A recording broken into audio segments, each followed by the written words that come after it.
Jose awo nga bumanyi ubeera ne vibe abantu ne bakuwaga eno biki ngamba kyogamba nsobola omwana ngamba tuze tudde tukole engoma endala tiawo netya nengamba laweka bansudiya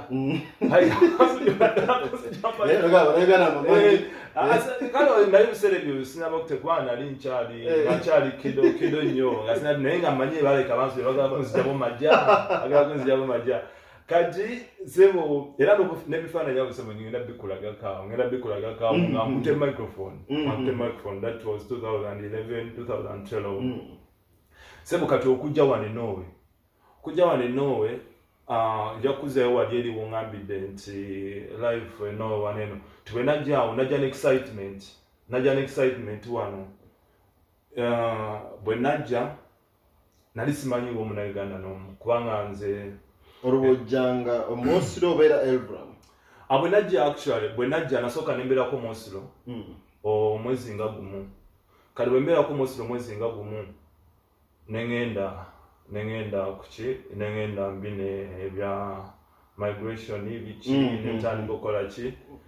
netandika okugoba ku mpapula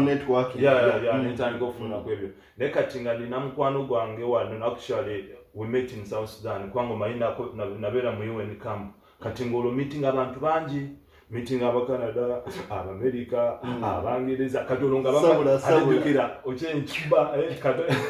Katongo kati awo sebo bwemalo meeting abantu ebyo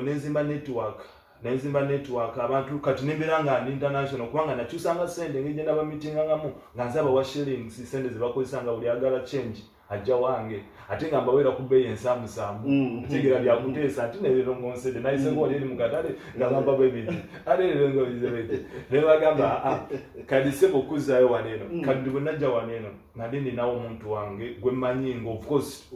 nga tuwadde in touch nga sinaba kujja wano of course nategera nti nzija wanera nanyambako buli kimu mu paperwork buli kimu paka we natuuka okola ekyo kusetolinga naye kati bwe ntuuka wano Mosiro bwe ntuuka ali eri balina gye bansindika akafo kali eyo bayitayo Nesbieni eyo bwe bansindika eyo kafuka kabeerako abantu kalimu abantu population kaliyo abantu 13 oba 2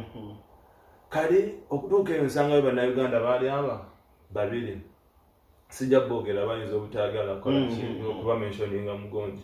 kale bwe mbasangayo nesooka nembeera musanyufu nnyo nga sanzeyo banayo ng'omuntu bona osanga abantu mugero olulimi bwe lumu biki naye kati balabika baali baluddemu motaake baali baluddeyo mu eyo gundi eyo mu kitundu ekyo nga baluddemu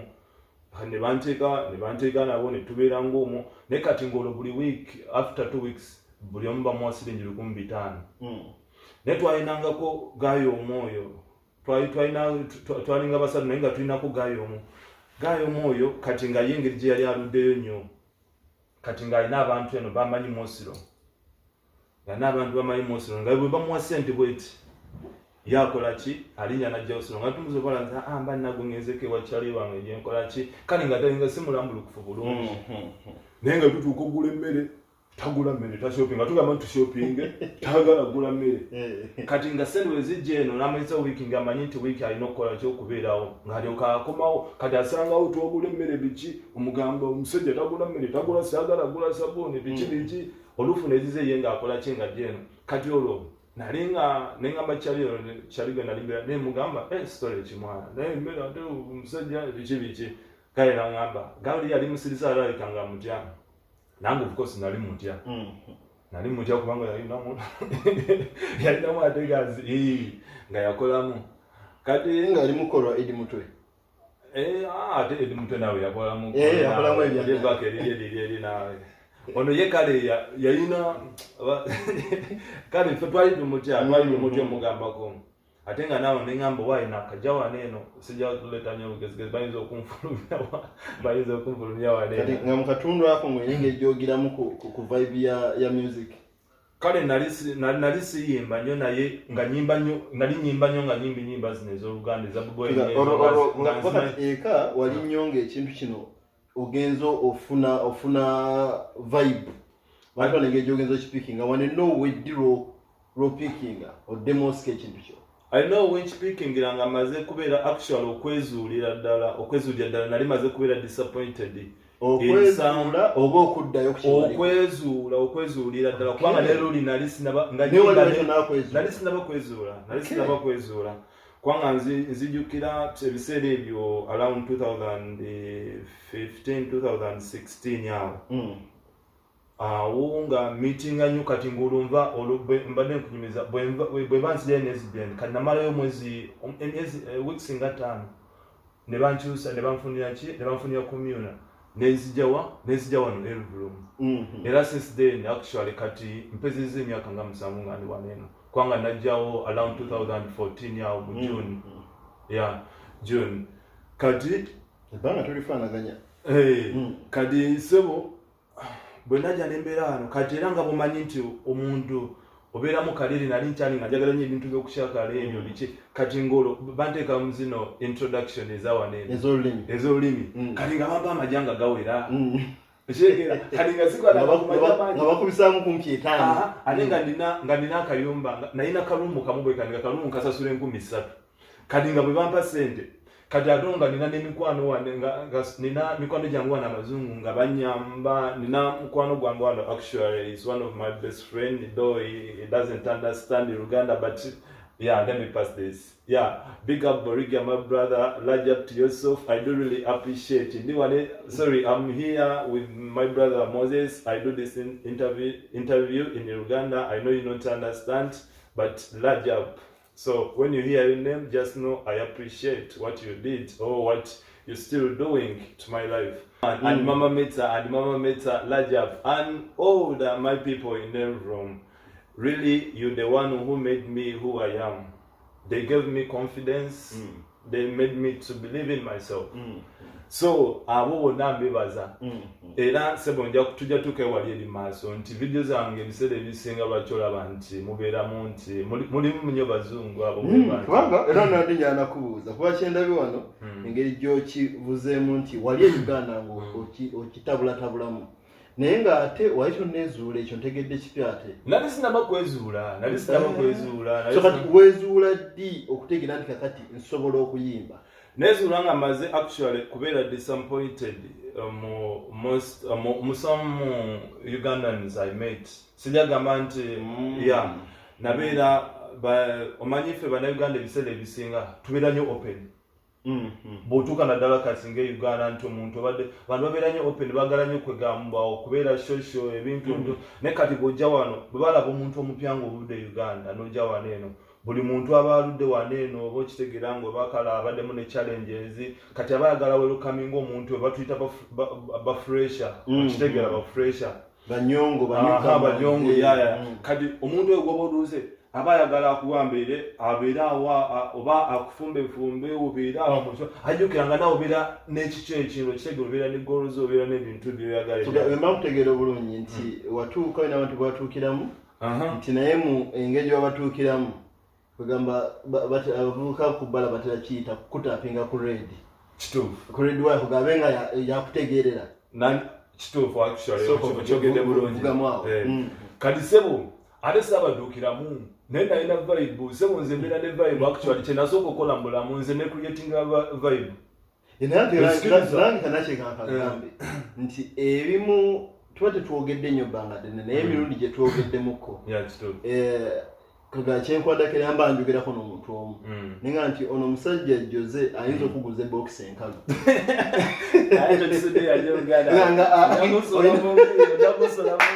alina vibe gy'alinaye kugamba akutuma n'owulira nga tewakanyiza nakuwakanya ate ekyo kirina actually kyenasooka okukola omanyi mugisha story yange empanvu nyo actually yoyeta ayinza okwetaaga n'olunaku nga lulamba nga tujogerako kati yafunayo tugiye naye waliwo n'obadde ogamba bwe watuukiramu n'ofuna disappointment kika kyeyo disappointment gye nafuna nti abantu wano abamu actually nti mbadde kankikugire bulungi nti nabeeranga Elvrum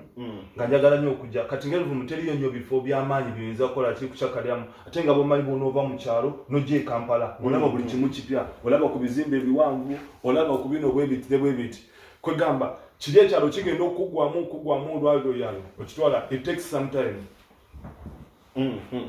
kati bwentyo bwe nali kati nga ndaba mmanyidde okubeera n'abantu simanyire nnyo bulamu bwaki bakubeera outside big cities kubanga jjukira Uganda nabeeranga mu kibuga kitegeera kyengera Kampala nsambi ebwe watunga ebiseera ebisinga mbeera mu kibuga nengende Sudan nga mbeera mu Juba mu tawuni yennyini nga manyidde kati bwe nabeera wano eno bwe natuuka mu kino ekitundu kyange kati ate nga ndaba it's a small city okitegeera naye nga bwomanyi Mukama oluusi ayogerera mu bantu Mukama ayogerera mu bantu n'atakuteeka mu gundi kati nga nva Elvrum nga ngenda Oslo buluvanyuma after week kubanga enviiri zange katuyambeyo katono omulabi waffe atulaba tuli wano ne Jose Yuji muyomu ku bayimbi abali mu Norway era bembe tulinamu essuubi eddene okusinza ku musingi gwazimbidde music yeah man ayogera ku Elvram ku kifaananyi nga tukozesezza e Kampala Oslo ky'ekibuga ekikulu wano ageraageranya nti nga wonaabanga ojjanga n'ova ekireka n'oyingira Kampala so olwo abeera kireka olwo ayingira Kampala ye Oslo Elvram ye kireka kadi sebo nga nzingenda Oslo nkikubira Oslo olumala otema wali ekigoli kyange omanye ekigoli nze mwana bakinkubira ki ye wali Abafirika abantu mukitegeera abawezi abo bebakatema nange nembakawujja meetinga mugisha Moses ekya tugenda kiko kitenga walabise bulungi yamani ate nakwetegekedese naye nakiralevuga first impression yamani okikubye bulungi so kadi sebo kadi nga lwama weeks-billing ngenda mu Oslo inokatema kitegeera inokatema ate nga zibangawo naawe kitegeera era nga bobimanyi kadi sebo obeera mu Oslo kati mala waliwo ekikirabo bakiyita kiri mu downtown eyo mosire eyo bayitangawo ku ofiisi kadi we mala obadde mukuntema wali eri kuma saloni yalinga wali eri yangamba ye bakinzirayo nga bookinga mu lukiiko wali ngenda mu actually nga ntuula awo nze mbambaze kubanga eri obimanyi naawe waliwo otuuka alinga ebintu byeleeta byokka ng'omusajja ali strategic weetega mu kkubo ly'omukisa okutomera okitegedde daggwe kadi sebo nga bamala nga ngenda ali nga bookinga lumu yange nga hotel ya 5 olusingo lumu ngamba njasulayo kati olumu ali nga ngenda nkubayo tumye ekintu kyange wali eri kigirasi kyange nga ntuula awo nkiringa nga ugenda kati waliwo kyali wanga tunyamu n'ekirengo okubakubamu abitegedde dde kadi sebo bwe nduulanga awo kadi mbanja obuwungedde weewuti ngenda okulya DJ asuddemu omuziki yakuba ennyimba yasooka nakuwa ennyimba za kamiliyoni nga 2 neŋŋamba kamiliyoni ki international yoyo akikubidde ebbanga tekibeera nnyo surprise okuba ennyimba ze ate oli asuddemu Bobby eŋŋamba ne DJ kyona ate nga zitegere nga akuba omuziki gwe waga ngenda omuli ate azongedde eddakiika nga 15 kadi kyenva mulumba mu DJ box emugamba storage naŋŋamba ate storage endo gwana mugamba kwera storage storage ngamba chogamba oli wekana ngamba amba sese amba mwana kwegamba nasanyuka nnyo biki kanija ne mugamba mwana naye do you mind if I get your drink ngamba olwo ngude ku DJ Maridadi oyo mubi nawe oyo legend alutabula ate bonna tewabawo Yesu ndiya wano bonna balwana oli bwata mentioning DJ Maridadi oyo manya mudawa kubanga ze bonna bemanya abasinzo kikubako wano batide mikono gya DJ Maridadi nange molire banga yeah man so kati nga mugwako kankuzeyo ku story adomyenga mugwako awo ngamba ngate na yasanyuka kati ali waliwo abaduka kati ababaide banaba kujja zali zikyali musawa ngema zateekayo byomata ate checkinga sound kati waliwo abalala batuddewo waliwo mugaya bamuyita Lasta Jeffa kati atuddewo n'abagaya abalala abanga banayoga naye balinga bami bakulukulu kati nga ne Jeffa atuddawo kati ngenda okulaba ate nzizeeyo ntudde wali eri kati dimulezeeyo kati ngenda okulaba ate nabazina nga ngenda beebaza nti biki kati abo saayogera nabo nnyo kigenze wala kwolwo kati nga shoni amalanga ngamba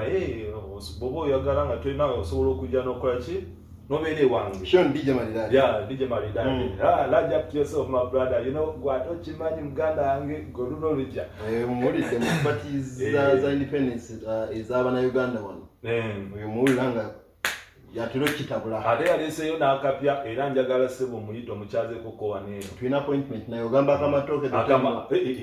okugenda jeri ku mulimi ya Uganda muwo omulimu buli kimu ate aleetera wano muna Uganda omisinga nga muleetera ku lugi wali balugu nga goli wali ku Netflix olaba filimu akadde kavuga ogenda okima amatoke agali fresh nkugambye akawunga kali wali mu kimuze tujja kufuna akadde DJ Maridadi yaman disappointment eyo ntwalako kawa disappointment kati then after kati awo nkikubye emyezi gijjo gigenderedde emyezi kati nga nzija kati natandise nopikinga kwa DJ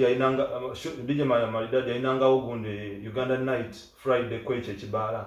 kati ngulu ngenda nfuna ki contact kanembi coming across netuganga becoming across kati nga mukyali actually ne yewe bikine bwe masina nyo gundi program nga maze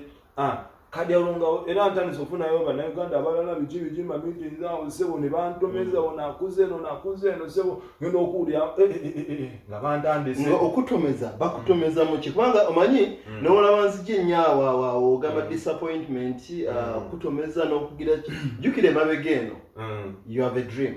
True. You have a talent. True. A young talent. True. Naye kenyingi otanaba kuzuula yo eyetaaga okutaapingibwa naye oyingidde ku bulaayi okyali mupya b'otuukiddemu abalimenti okukulera ate bakudisappointinze so disappointment osanga gwe kyonyumya kirina omunayuganda gwe kigenda okuyamba jja after you oba olwaleero ali wano so disappointment kika kyawo. Disappointment nti omuntu abeera abantu abasinga betumitinga oli agenda abantu abamu kangamenti abamu kubanga si bonna si buli omu gwe meetings enta omuntu agenda okumitinga aba alina kyakwagalako kitegeera aba alina kyayagala at least akufuneko akuggyeko oba bwe kidaba ekyo bwe kiremererwa kakuba chemical nga bakuba chemical tegundi ali bwati nje gundi bobo obimanyi naawe bobo kati boba tolinyo strong sometimes wesanga kadade buli boveno no de warning nga bona bamazi eberanga sako nga bemanyi kati ogenda okudeno nga bonna bosigala awo botyo nga bamaze okutaliza obero mazo kunafua kalibo nafua nobera nga teri muntu asobola kola kikuli singa kola ki kuyamba kujjamu kati oboyino okubera ne bajja ne bapatalanja nakusiga black oli green ono nakusiga nga teri akusiga ko white ne bakupaintinga buli kimu kati walinga woyo omusajja oyo gwe nasanga eyo motako omusajja nze sijja kulimba dine wano nkyogera ku live bana ba mama okitegeera omusajja oyo namukyawa omusajja oyo namukyawa omusajja oyo actually ebintu ebyo byatuukako ne mu family yange omusajja alina ebintu byeyankola ane oluza bidyawo byamaanyi ebintu byanga bwomanya abasajja omusajja yaddaawo n'agenda n'aluka bisitole awo kadi nalinayo omuntu wange US eyo nga kati nga gayo oyo actually nga maze ofuna komyuna kati nga tanaba yekufuna abakyasigaddeyo baludde actually nze luba yamalayo emyaka egiweranga n'esatu oba ena bwe namusangira eyo kati nga bomanyi jelas oyo w'abantu abo biki abantu abamu ebyo byobeera ebyo balina mu jelas ngalowooza ekitagenze ku swani ye tekinagenda kuyamulala alozibire na bitono nnyo oli akusanga kalo simanyi muganda entalo z'obuugi tezibulamu ezo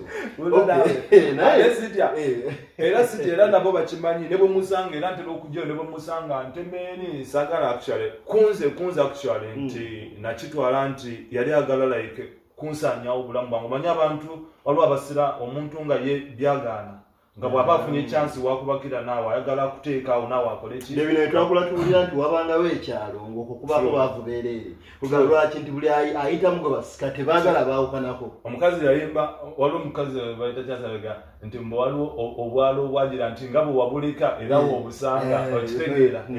ti omusajja oyo actually nagezaako nenjira nga ne bwe musanga nga era ogenda owulira ogenda okwetula bwoti oli nga asobola n'ocreatinga fake accounts engeri gy'okigiramu kiddayo ku gundi ya Oscar kyabalungi ku Bulaaya kwe bali n'emisota gibaako naye wano owagambye Mosiro wano ebigambo bino byetooloola nnyo ebigambo nga olukiki bakwogerako ennyo kubanga wali okyali nga oyiyawiya bulamu tonnafuuka nnyo walinnya nga leero olonga kiki bakwogerako ate nali nkyalina muto nga n'obwakapere bali intimidated ne vibe yo omanyi olina vibe ate babeera intimidated ate kadize nduka diamond babeera intimidated abasajja bakuba vibe ne bamanyi ononno ate nebeerangako vibe kino ebeerengako vibe nti okujja weesujjasujja nti weerabawo wakabe omanyi waliwo biri ebyokujja nti wegira nze vibe okadikwebuganda ebyamatyasi butyambala mulo naawe nti yawulirako ennaku ezo tyokuba buli obulala omusajja byatambula actually nalina mbadde nkunyumiza nti nalina n'omuntu wange USA actually nalina omuntu wange USA nga mbeera nnyo ntaki kati nga gayo yagira najja eyo actually ngajja ng'oli ampereza n'engoye ekikumbe ekyo ng'olyadeyo nakola ekyo kati nga muganda yange otwala ebyo nebikadde kati nga bw'omanyi nti omuntu omutwala nga muganda wo musula n'embulire bumusebo kati oba oli awo oli ku simu oyogera oli tomanyi nti omusajja ali wali eri atunulya ani gweyogera naye kati ogenda okuddayo sebo okwegera kati mandi awo omuntu oyogera nali ndi naye ntaji nansindikira screenshot n'alikodinga byonna neŋŋamba nomyayi yasalawo akutiikiremu asinda kunchikiramu naye kumala kunkuba chemical ebintu ebyankola bubi kati ate ngenda okudde lumo ebyo nali biba kati ngenda okulaba kati ate abayaye bakubeka ne mu kibira bankuba nenga sebo nange ebyo nabimanyira ddala netegeeka dda muganda wange kati ngenda okutuuka eno ate n'abalala biki nga nabengamba bulaya bwentyo kati Wanda mwina kifaananyi awo somewhere ekyabulayo engeri wogituukamu nekwokya ebya Osco chali wange yali chali wange yaliko chali wange sijja kuli yaliko chali wange naye kati mbadde ndudde ebbanga nga simulaba nawakyali chaliwo just time yebawudde naye ngeno wetubadde of course tukubana newali naye nga twagize nga twebuuza nti wezuula omaze funa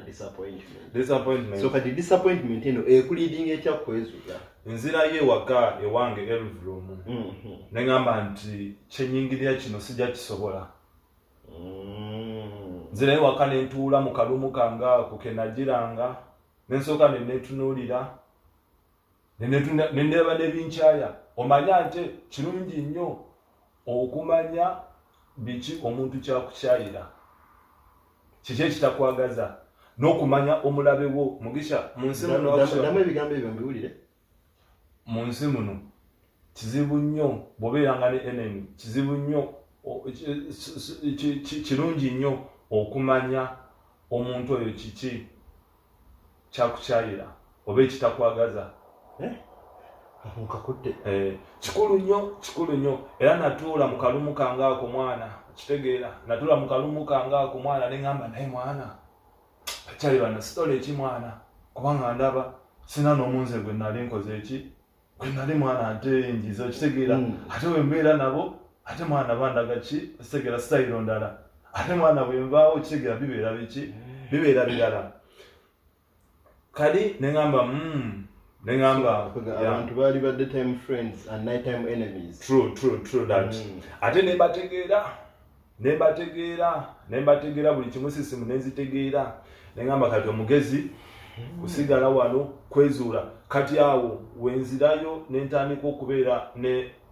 giri mikwano gyenje natandika najjo e Uganda bentandika okubeera nabo entaki biki kyalinaŋŋamba naye jozo okimanyi tetwalina ekiyimba kyaffe tetwakimaliriza biki olozeeyo ku kiri kali kaimaka amanya nti si buli nseko munnange okitegeera nti baba baseka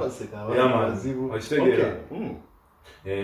kati sebo bakyali nentandika okubeera nabo entaki biki ne baŋŋamba Jose mwana kigomero ate Jose okimanyi nti ateva okuloli eryalisinga kati ng'olina abantu ate bebasinga okumpa Bible kati olwo nsigaze kyali wangu omu yekayika DJ Malidadi oyo gwembeera naye entaki kati yali bali bakyabeereyo baleka bakuba muganda kubanga ojja mukwewusa abantu bangi naye olaba nti wadistiringa n'osigazaamu DJ Malidadi aleka akolekerera Bible kituufu nnyo omanyi mubamu abantu ab'emirembe bo ndowooza kale nga bo bamanyi Shoni wano DJ Malidadi wano yali aluddewo kondowooza ate kugamba naye yandekanga omanyi actually kirungi nnyo omuntu okufuna experience eyo ye kenyini nagyefunira kubanga ebiseera ebisingayo bagamba olaba tubeera ne Uganda oli n'agamba Bobby yagamba nti olaba ne Bulaya ab'ennugu nfafa naye ate wano naye nze wendi ate sigenda yamaani kitegeera so kati mwana walenye okitegeera nembeera awo kati mwana nesigaze kyali wange oyo kati nga bakyabeereyo kati ate wengwa ku gundi wengwa ku Scabby nga kibumanyi Scabby naye wafuli nnyo style kati tuba tuli awo Scabby yalina kubanga nnyo befreestyle tuba tuveeyo ku bipate esuuni eyo walingawo Justin oba omumanyi Justin kati kali nga ngendeyo nation eyo Justin kali nga bakyabeereyo kali nga olwaduvaayo omyala akikuba n'oli akubye ekikambiyolede kambiyolede kali yali alina Bible zaleeta naye nga nange nvudde mu Bible n'atwereetamu kawa nga naye namugamba nange nkikubamu nga ngamba nga ye atandika omanyiiba omugamba nti agiranga gamba tandikirawo era olajja my brother onaye legend kati towakira nakyakubuuza nti olina oluyimba olwo Canviolde ate nga naye kawomandu olina kulwa kumwe mwembi ani alusooka odduyimba oluyimba olwo actually ina Scabby yasooka odduyimba Happy yasooka odduyimba Ati bwamala oduyimba kati obagambe ntya n'alutya ndoba yalutya obagambe yalutya kubanga yalukolera ne video kati bwamala odukola nange ne mugamba nange na version eyange namugamba na version eyange era twalimbulukawo ne musampolinga mukona ngamba tojita girindeko mala okuta video kitegera kati nata video ate video nambala nagideletinga kati oneninda kwajukira olwange nalukola 2016 na recordinga kati nembeera ne audio paka mwaka nga gumu kati ngendo duto dulizinga 2018 kitegera kati ate cross-cubbing alujjayo nnyo ate nature actually bwowulya vibe of course yanjawulo kubanga of course tuyinza okuba kati nga bwe ffena tunayogera ekigambo laavu bantu bayimba ku laavu naye kati oli ayinza ovaayo n'agamba nti oluyimba luno kati nga tulina bino ebya copyright law kuba okugambye yalutyamu so mwateesa nti oluduplicating oba title gye wafuna gwe n'okola kikyo sina bye nateesa naye oluyimba actually yakola version ye nange nenkole yange nagiwulira nangamba eno tosooka gita naye kati odumanya kanvioldeko etitle ekigambo kino okimanya ng'omaze kiwula ku Scabby oba by coincidence mwena mukirowoozaako ffenna tukirowoozaako actually sabeera naye kukirowoozaako naye nga bwe nkuziza ewali twalingeeyo kati omanye wabe freestyle nnyo yo wa dancehall ate nze ndi mu Afro Caribbean kati bwe nkola version yange nengimuwamu twalina mu Moroka n'agiwuliramuko naye kati ate nange awo nga ntya kati ate yange nali njiwadde title ndala kati ate eno wano Elulumu be bagiwa Kambioleda ate nga bajagala bawomera ate nga nange sinjewulira muganda wange kimba kyagira ndala ku YouTube kina emitwalo 5 kiri mitwalo 5 kitambudde yaman naye nkuba muganda wange ate sizanya kapera nga tunagenda mu break eyo kuba emiziki ginyumira bangi tegisosola ate ne mulanje ne boba oba weisono ntembo ng'omuswahili onasemaje Jose Yuji musayigwe Uganda mbo yakikuba azinisa banoshiki tuba babene mu kidansolo tuzina amazina regeno yo dansolo nebaza mwe nabaze bampagira bo tunywe mweno sawa yatakira mbo inade dansalo yenza bakira chikini komandaze yo tell them come on owaitwi n'abayimbi bangi e Uganda ng'omulaba ng'ayimba nga kikuba ku byuma naye mugamba tukuba akapera awo ng'ogamba olimba sirulwe naye okikubira ddala nga okiwulira wali embuze mu byuma byokka sebo naye katufunemuko ka break wanne nga tulina Jose UG y'omu ku bayimbi between eno wano betwenyumirizaamu era nga y'omu ku bayimbi betwenyumirizaamu mu Scandinavian musajja wa vibe nene tera njala okusaba nti ku YouTube bategeeze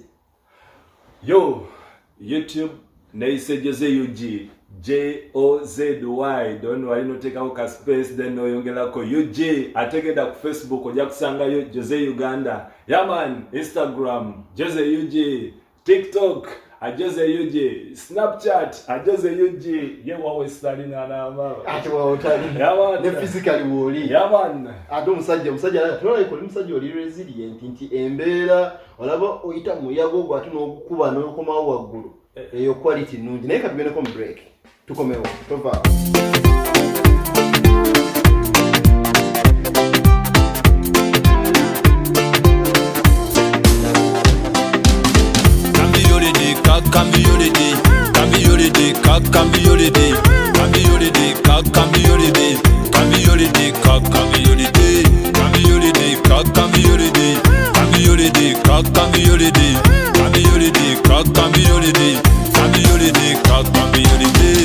everybody so see the one them me what the feel the one they don't do long see the content the phone do long all the enter the feel do long go tell me what they want them feel the one them me what the feel the one they want they long see the can for the print do long me what they feel Kambi holiday Kambi holiday Kambi holiday Kambi holiday Kambi holiday Kambi holiday Kambi holiday Kambi holiday Kambi holiday Kambi holiday Kambi holiday Kambi holiday Kambi holiday banaffe twagenda mu break twali twakafuna akapera okuva ewa Jose UG. Ninjala kubuuzaamu ennyimba zo nzirabye nga zirimu waliwo zirimu ennimi bbiri kati nga Can Be Yold ne mwabawo ne Anabyoluke ate ne Eskeredai waliwo fire olina ennyimba engeri gy'ozitabulamu n'ogatta ennimi zino. What's the drive in there? Ennimi zino zitabula ani gwoba communicating okuyita mulimba no message kijoba message ne omunoejani ebigambo by'Oluganda olw'omubaza otya omunnauganda atajiwa Luganda lunoejani ngali Uganda oba omubaza otya okikyanga kyanga otya ate muganda yenze kansoke nkubuulire first of all kansoke n'okulongoosa kino waliwo abadde abesudiya nti ate Jose UG simanya bekireriksi bazimukolera okitegeera kati yomanya amazima va mu ebyo eyase okitegeera kati wende Jose UG sema ennyimba zino zazewandiikira era ennyimba zino ebiseera ebisinga actually ennyimba zino nali nzikolera ku simu bwe naliko ku independence y'Abannayuganda I think that was 2000 oba 17 naliko ku independence waliko ya kadi amaloboozi gaali gavumbeera kati abalenzi era nga bomanya ab'emitima ne baŋŋamba naye gwe weetaaga microphone abatakkiriza kituufu ya ne baŋŋamba neefuna microphone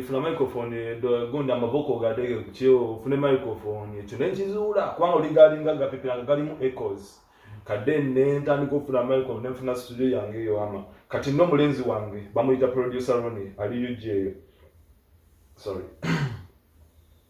bamuyita producer Ronnie ankolera beats ezo kadi nyinza okurecordinga actually kyenakolanga nyinza okuyimbamu ngaano bwenkwaddemu ka freestyle okitegeera then nemusindikira n'amanya engoma egenda bwenti nemugamba oba chorus njagala egende bweti egenda vuga bweti kati naakola engoma nagikusindikira kati bamala okusindikira engoma nenkimpaamu nengenda mu studio nengendayo nga ndirwedde nga amaboko gonna galikiriya kitegeera ng'eddoboozi kiriya muganda nga teneomusozi eri wagenze wawula amenvu walidde dda magikiriya mulo kadi sebo nga biwedde buli kimu bwe kityo kati okuzeewo wali eri ku kibuuzo kyombuuziza nti ennyimba zino nti music wange ajja omanyi nti nina gundi engeri gye mpronouncingamu olunoweejani luleno so kati bwe mba mbyogera nti simanyi oba it sounds funny to some Norwegian kadi engeri gye mba mbyogera olulimi olutalo nanti balabanga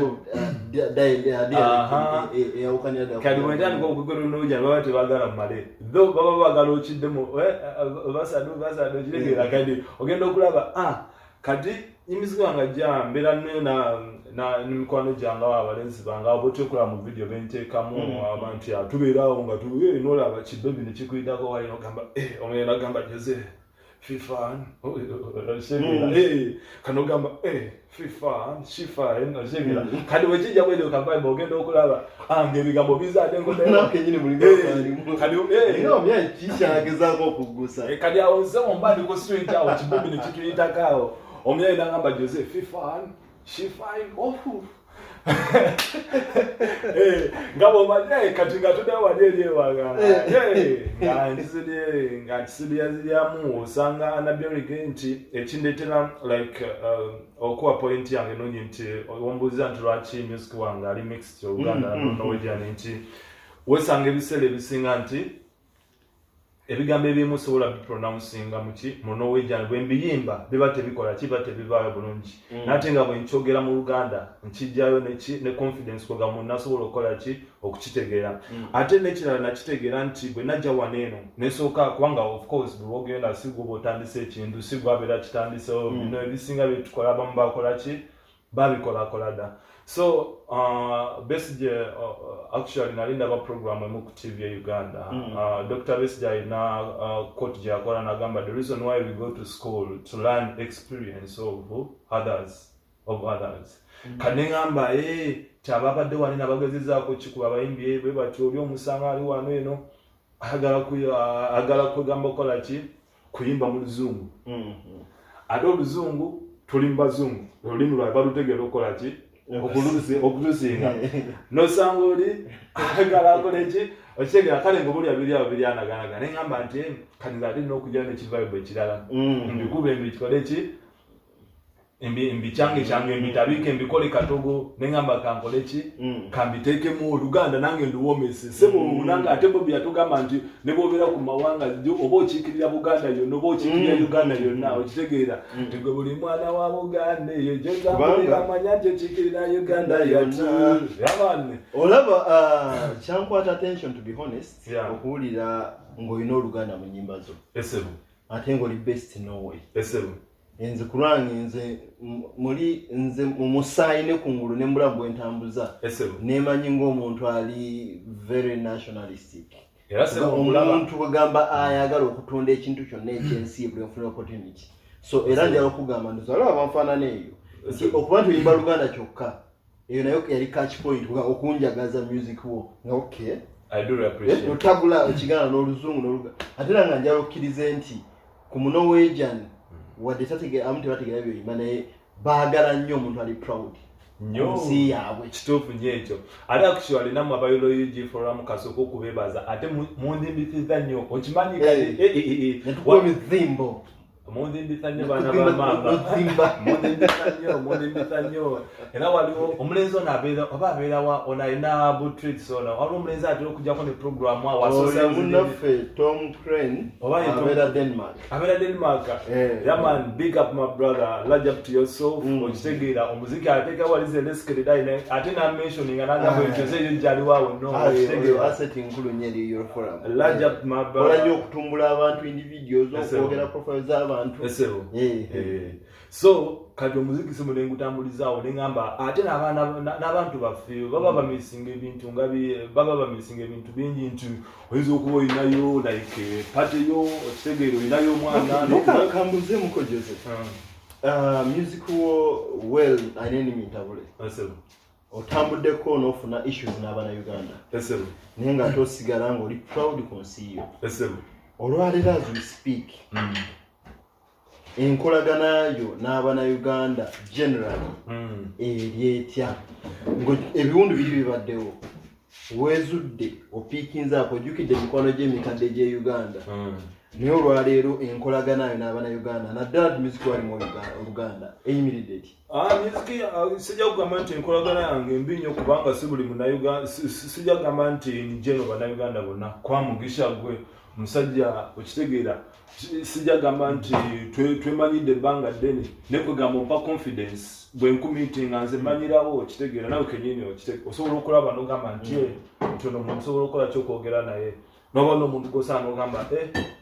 kitegeera nti bannayuganda abalungi bo gye bali abaguwagira ddala era abagulaba kabawe waneeno naye okusinga abaana beeka n'abanuwejani wano be basinga otambuza eŋŋoma zange ate ne si kunowe kuno kunowe kuno kugambe mwa kibagambe ku kamera osanga kinaatuyambako okwetereeza tuyige okuwagira ebintu by'abantu yo sijja oba olulimi slogan zenkozesa nga nikosa nnyo ez'ekivubuka anti akati olina kutambulanga kyenkwagalako nti oli ggwe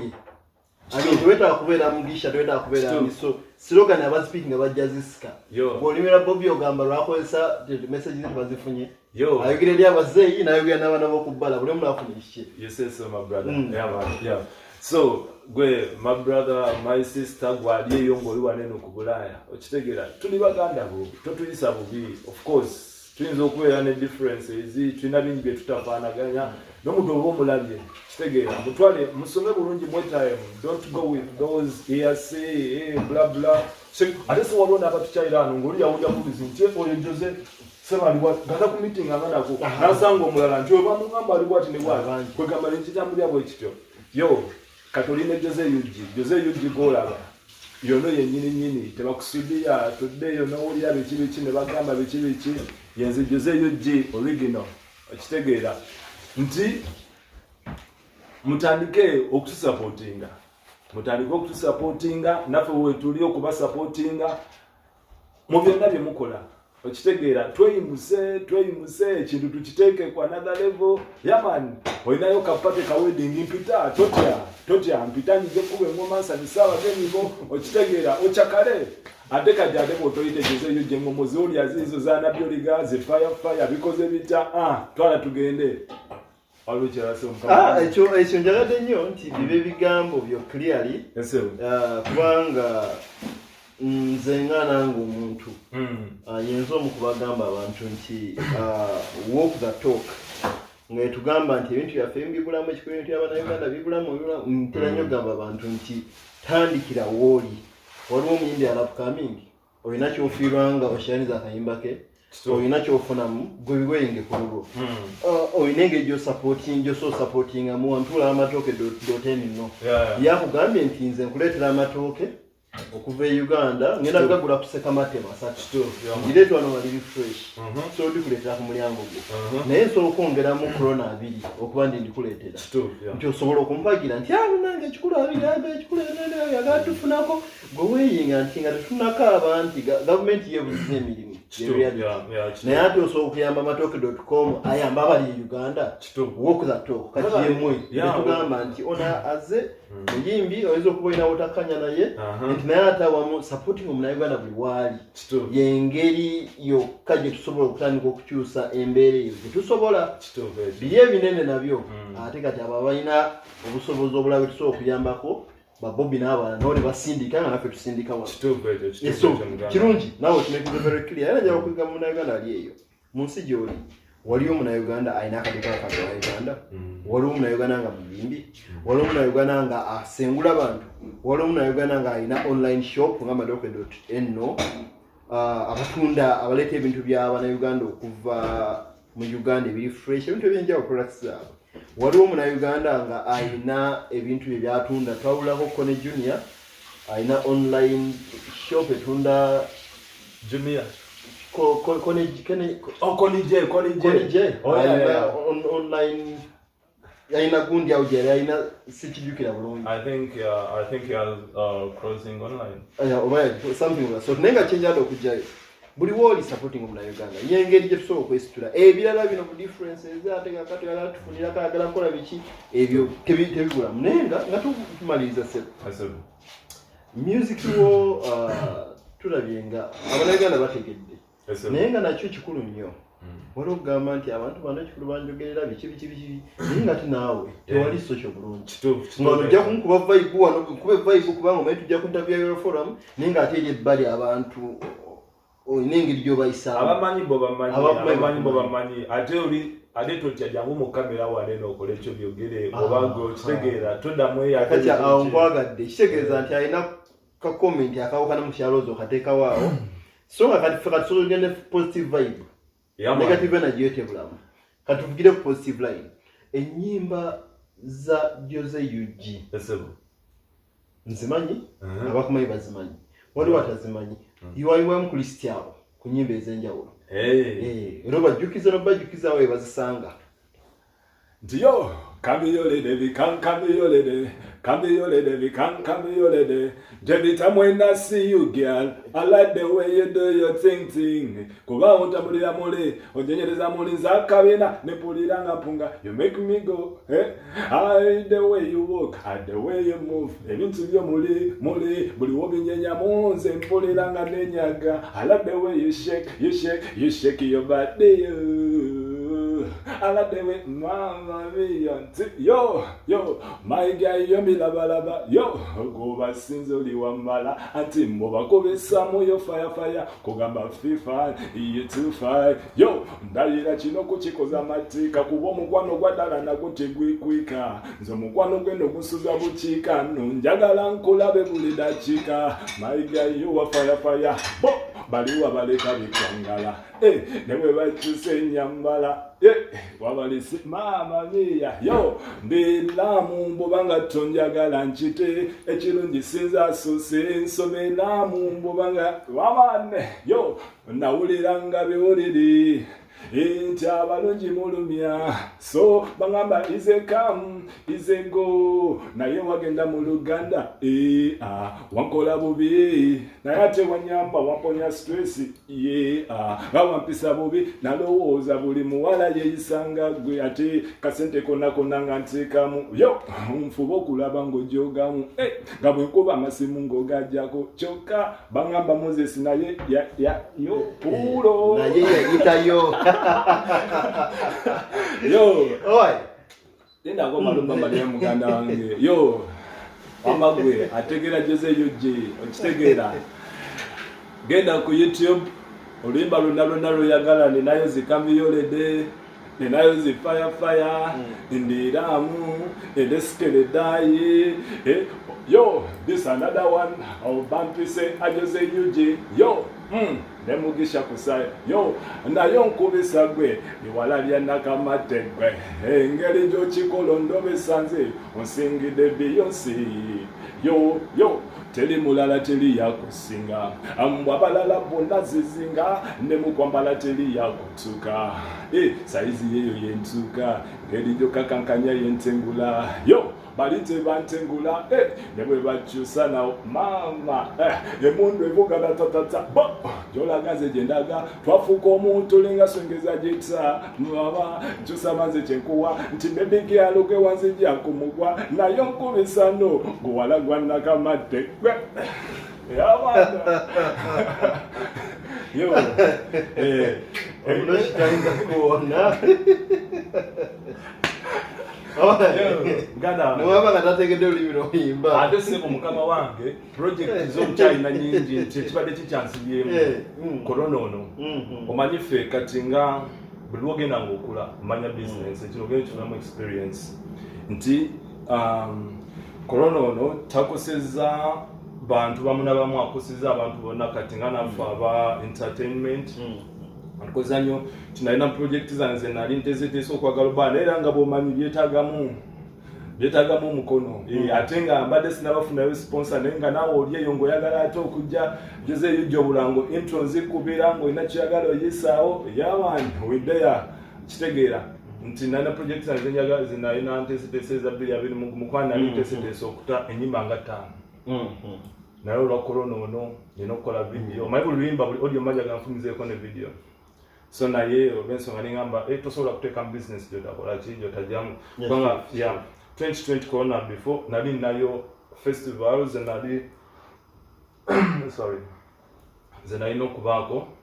nalinayo Hama festival baali bampadde wano Osronga nawo festival gye nalina okubaako Trondheim kati ezo zonna sebo zaaliko sente nno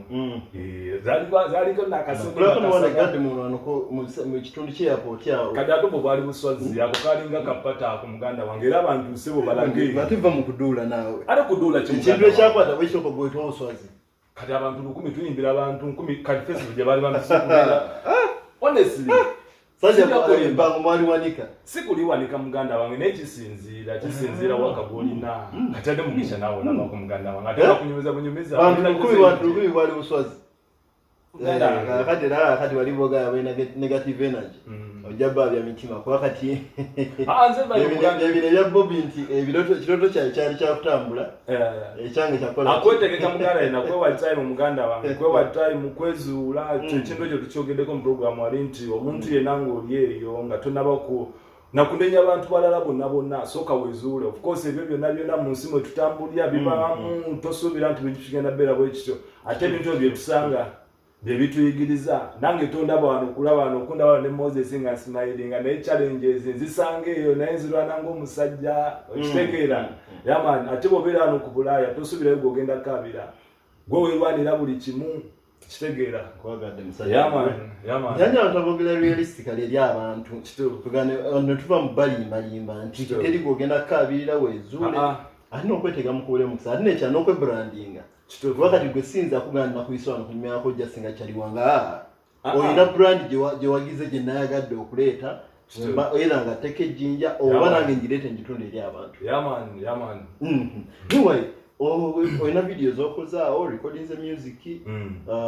oyina emirimu gye gyokola besides of course emirimu egyo egijja ne giteeka ssente muno oba waliwo ate abalala okuteekamu ssente n'okola sina abalala bonna banteekamu ssente music wange yena project zange zonna nze abadde azefunding lasebo mukama wange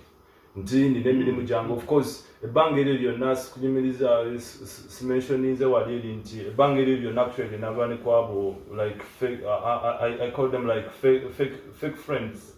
yeah fake friends kasana malo bejjako nenezuula nenegogola nzena nembeerawo so nensalawo nengamba kanzireyo n'okweddabula neddabula kubanga bamanyi ebyo Uganda tubeereyo so nalinga kwegamba nga emisomo sigimaliriza bulungi nengamba omanyi bwobeera ano otega wano n'okola ki n'otega ewalala nengamba bino biba biganja ate n'ekirala nti bwe nayimbanga olulimi lwenyimba nengamba sobola dukola kikiwanya ogundi budde nendowooza nti ngenda kijjamu kisente so nenjagala otegayo ki nengamba waayi kange nefunayo kikosi ekirala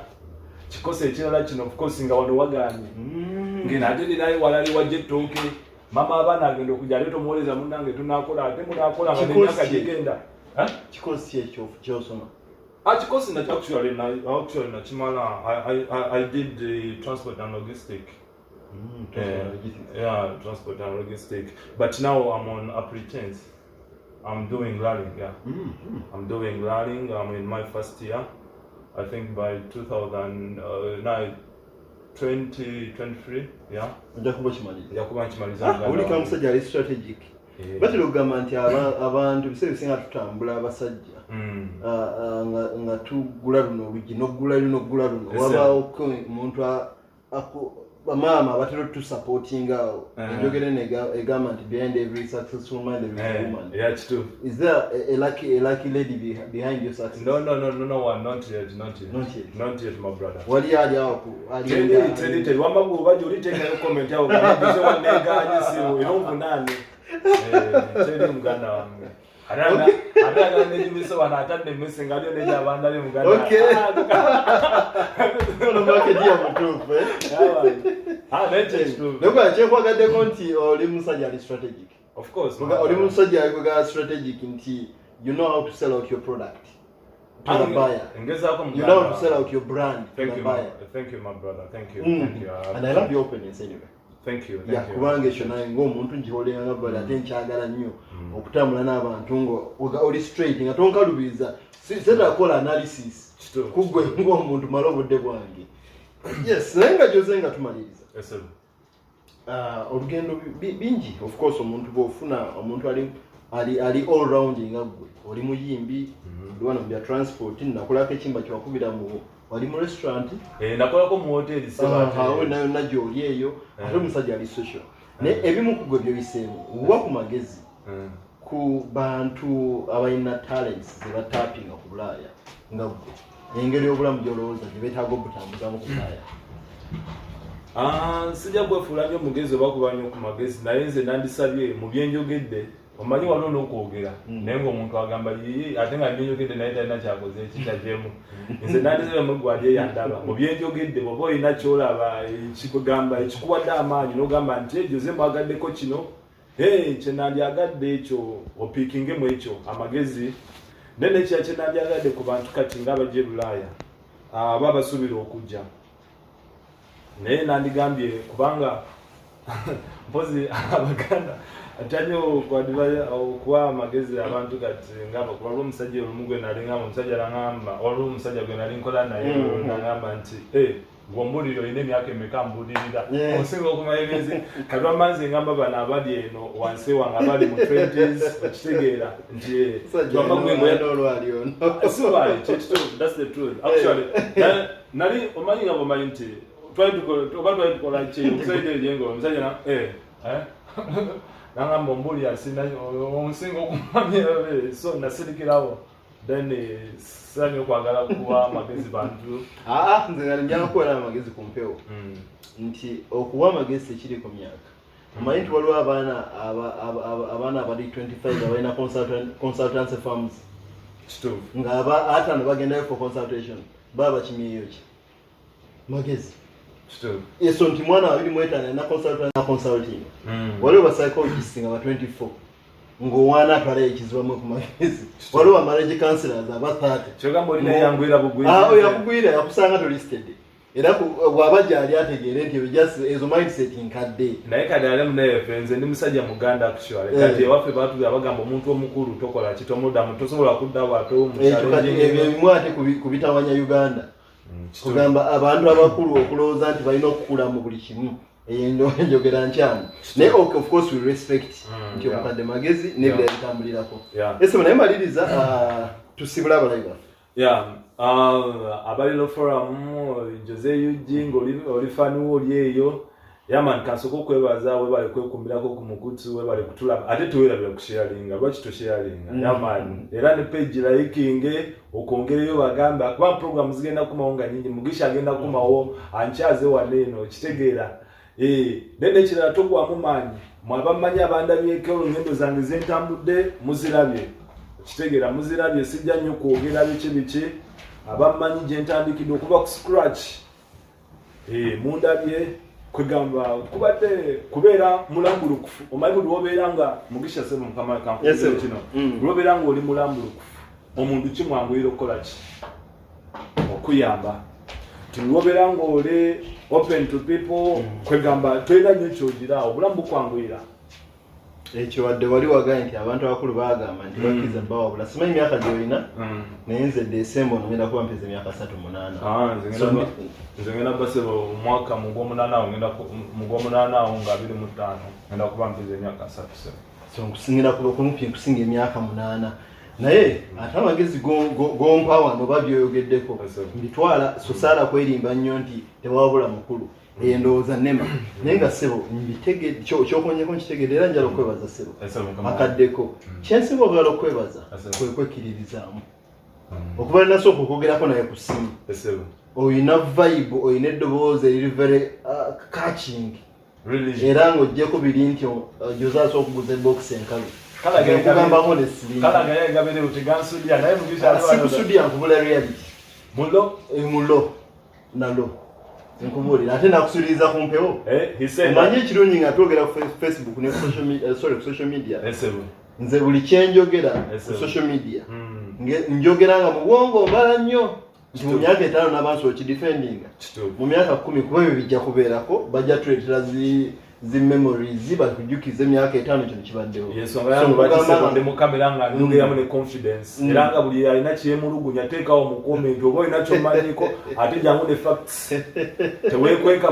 mugundi mu fake account gyotandika okuyiwa byotamanyi jangu bakutegeere ojja ne facts kyetwagala Euroforum byeyo byekola ki byeleeta yaman yes naye nga Jose Eugene yaman tubadde ne Jose Eugene wano y'omu ku bayimbi betwina abana-Uganda mu diaspora oba particularly mu Norway mpozikyolabidde okuspecifyinga clear music alimu ebika gwe music gwoyimba kikaki nze nkola Afro-Caribbean wanyonyeresa kitoleka ali embalala ng'alina emyaka 5 naye nga munyumira nga tabitegeera anti bugitagita mu buuli obwo buwomesa engoma za Jose Eugene ezo zokawulira nti mayigayaninanana akubeganya nti anabyoliga okitegeera naye nti music lwaki namutuma Afro-Caribbean nti of course nkitabika n'ekyeka nzijjayo ku buli obugoma bwaffe okitegeera obugoma bwaffe obweka our culture instruments nekitabikamu n'ekicaribbean ekyo nga bwekitegeera yama nesobola okiwoomesa nga bwekiwulira bwe kikuwoomera mu matu Esebo webale nnyo akaddeko omulabi waffe abaddeko tusiima nnyo obudde bwe muwaayo okujja okulaba Euroforum mu mbeera emu oba endala muwagira abantu nga bano be tuba tuleese abalina kye bakozeewo oba balina obulamu bwe batambudde ku Bulaaya mwebale nnyo mwebalire ddala Sebo wadde oyogera wakonye ku DJ Maridadi njagala nnyo lwe tufuna opportunity tugikozese none saliringa eyamba gwe neyinza okubeera gweyamba noyogera ku brandi gye yaleese endala saagala kubyogera yogerako briefly ku brandi eyo gye yaleese neki kyakola omala osibala abalabi baffe yo yaman Rajab my brother legendary DJ Maridadi maika na mtu na mwana ya legendary kuba kati ade yasoka zini seno bantu kati nagamba kati banayo omanyi asoma studying ebintu byabikwata mpola ya studying anagamba eba naga kibala kingano baga litoke liva mu lusuku balitemi likyavamu n'amasanda okitegeera nagamba Jose kati entertainment eyo ngenda gikola kinge ngikulekedde kati kikwasaganye nangamaze kanzire eno kati eno nti wamma gwengo oli eyo oyagala okulya ku ttooke oli ku Bulaaya biringanya katunkuma balugo byonna DJ Maridadi wali eyo genda bugenzi ku matooke dotino ngoteekayo buteesi ate omuwendo musamusa muno kyewunyise muganda wange omuwendo musamusa mwebbeeyi yagize n'agamba bali baana baffe bantu baffe baganda badde sobola ate bakubanga baneeno n'agamba Jose nze sirowooza kati ku byanfuna njagala jesi bantu bange bakole ki nti wamma gwali eyo oyagala kulya ku ttooke genda ku matooke dotino okirikingeko ogendeyo ochuzinge olonde kicho oyagala buli kimu kyoyagala kyowulya kyomisinga okuveeka ojja gendayo ojja kisangayo yamani naye toera byagenda ku YouTube ngo weekend bwogituuka ng'otaddemu wali eri katakira yamani tolema gamba wali eri mwana ntisula mwawo Jose UG okitegeera yamani shout out no fire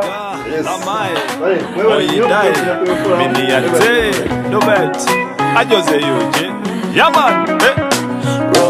Anabioli would you love me Kubango kubanze Anabioli would you love me Kuwe bintu byangi Anabioli would you love me Kubango kubanze Anabioli would you love me Kuwe bintu byangi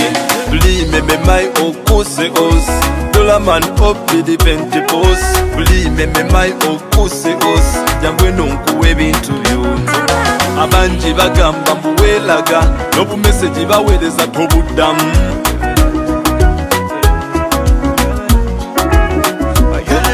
Ndi muntu nga tendina omusaayi Kusaba njagala kowalayi Kusaba tumpima nze ku mizaani Bugaana obungi y'omusaayi Anabyoli would you love me Kubango nkubanze Anabyoli would you love me Kuwe bintu byange